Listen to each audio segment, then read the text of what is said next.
नकोशी पत्नी भाग 2. नियतीचा क्रूर डाव आणि तिरस्काराचा उंबरठा. रणदिवे पॅलेसमधील तो लग्नाचा हॉल आज एखाद्या स्वर्गीय नगरीसारखा नटला होता. छताला टांगलेले महाकाय स्फटिकाची झुंबर, सँडलायर्स आणि भिंतीवरची सुवर्ण नक्षी कोणाचेही डोळे दिपून टाकत होती. पांढऱ्या गुलाबाच्या आणि विदेशी ऑर्किड्सच्या सुगंधाने संपूर्ण वातावरण दरवळत होतं. देशातील मोठमोठे उद्योगपती, राजकीय नेते, चित्रपटसृष्टीतले दिग्गज कलाकार आणि नामांकित मीडिया चॅनलची तिथे गर्दी जमली होती. प्रत्येक कोपऱ्यात सज्ज असलेले कॅमेरे रॉयल वेडिंग्ज टिपण्यासाठी उत्सुक होते. रणदिवे साम्राज्याचा वारस आदित्य रणदिवे आपल्या आयुष्यातील सर्वात मोठ्या क्षणासाठी सज्ज होता. पण पडद्यामागे एक भयानक कारस्थान शिजत होता. करुणा आत्या, जिच्या मनात सुरुवातीपासून या घराच्या संपत्तीबद्दल अभिलाषा होती, ती चोरून प्राचीच्या रूममध्ये शिरली. प्राची आरशासमोर उभी राहून स्वतःच्या सौंदर्यावर भाळली होती. ती स्वतःची स्तुती करत होती. प्राची, तू तर आज एखाद्या अप्सरासारखी दिसत आहेस. माझीच नजर नको लागायला मला, आत्या नाटकी सुरात म्हणाली. प्राची, अगं हे काय करतेस? तुला माहिती आहे का, रणदिवे घराण्याची सून झाल्यावर तुला तुझं मॉडेलिंग विसरावं लागेल.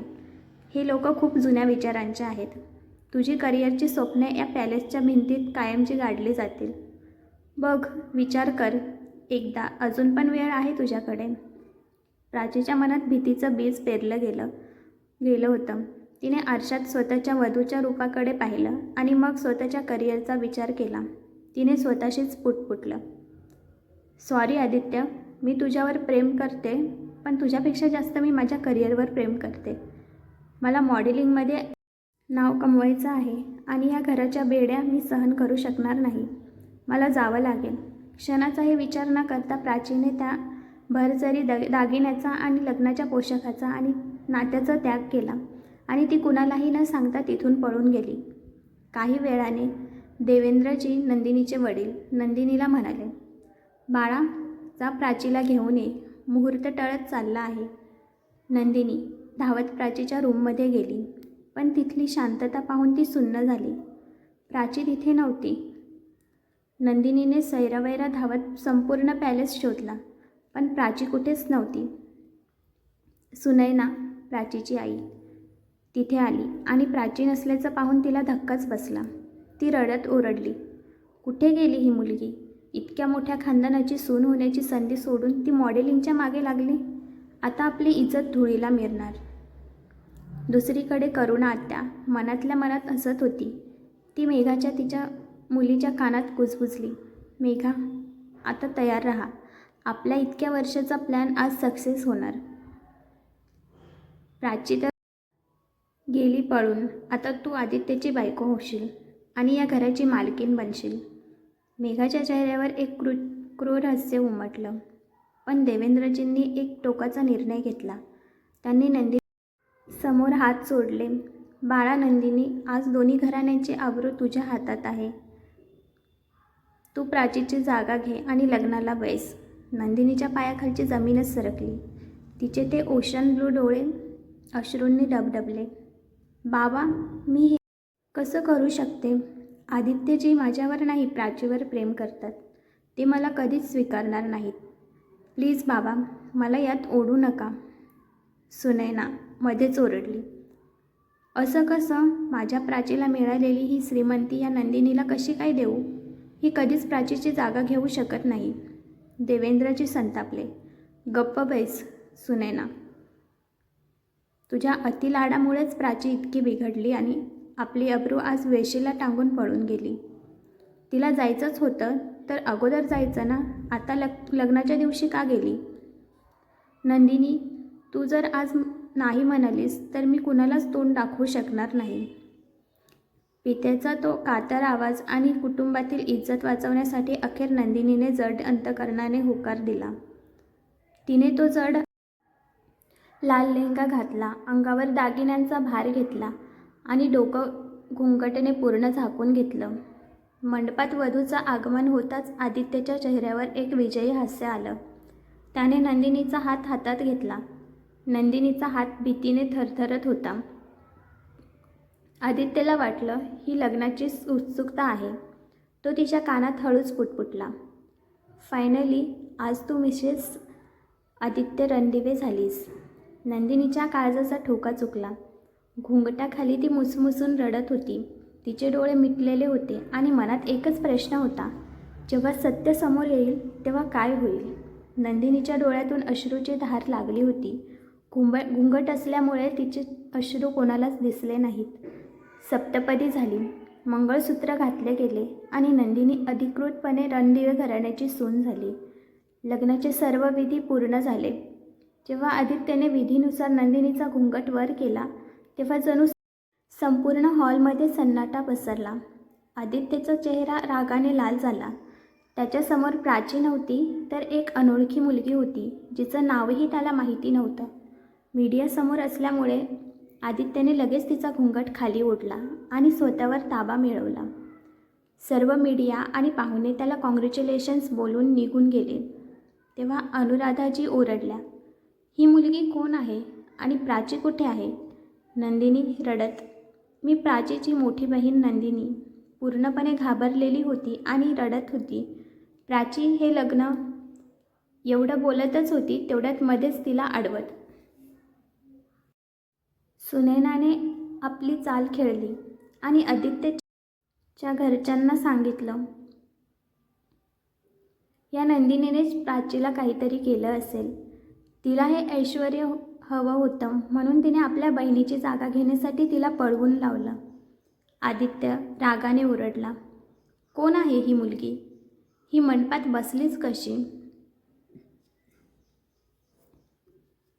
सुरेशजीने आदित्यचे वडील परिस्थिती सावरून धरली. त्यांनी मंदिरात नंदिनीला बघितलं होते. तिचा निरागस चेहरा बघून त्यांना वाटलं नक्कीच काहीतरी मोठं झालं. म्हणून त्यांनी देवेंद्रजींना विचारलं.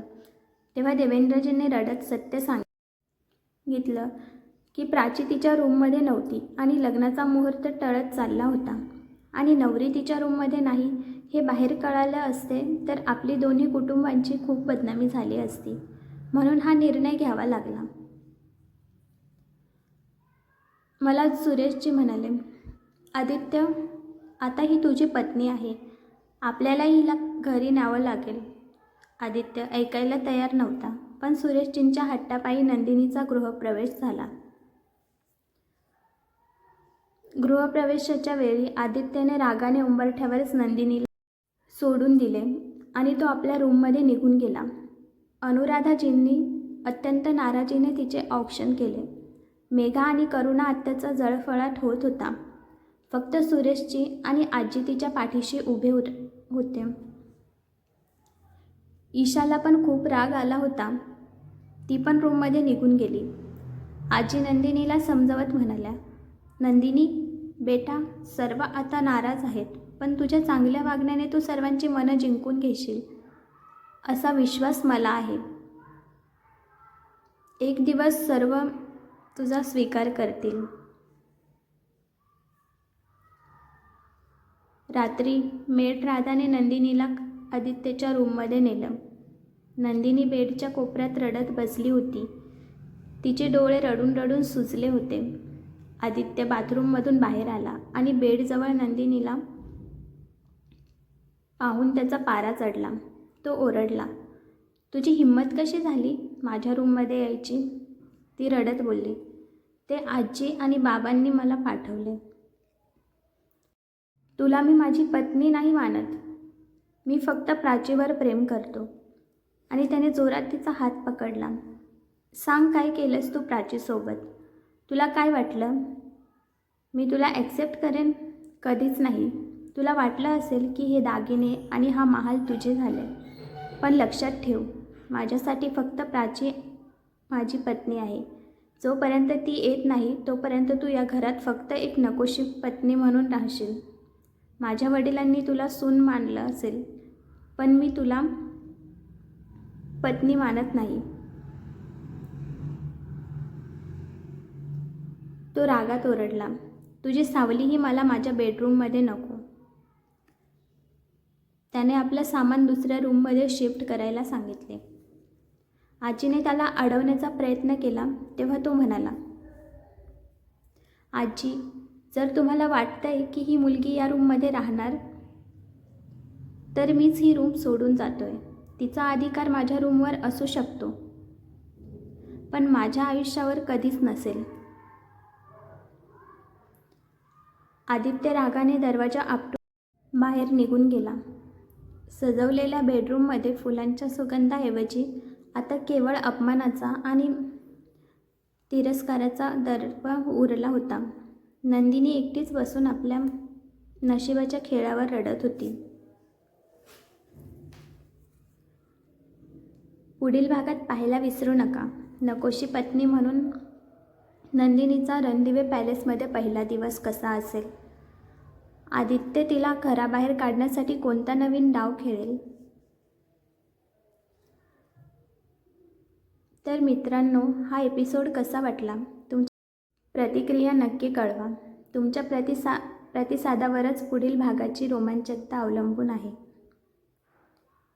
आणि माझ्या चॅनलला सबस्क्राईब करा, बेल आयकॉनवर क्लिक करा आणि नोटिफिकेशन ऑल करा, म्हणजे माझ्या कथेचे नोटिफिकेशन तुमच्यापर्यंत पोहोचण्यासाठी मदत होईल. धन्यवाद.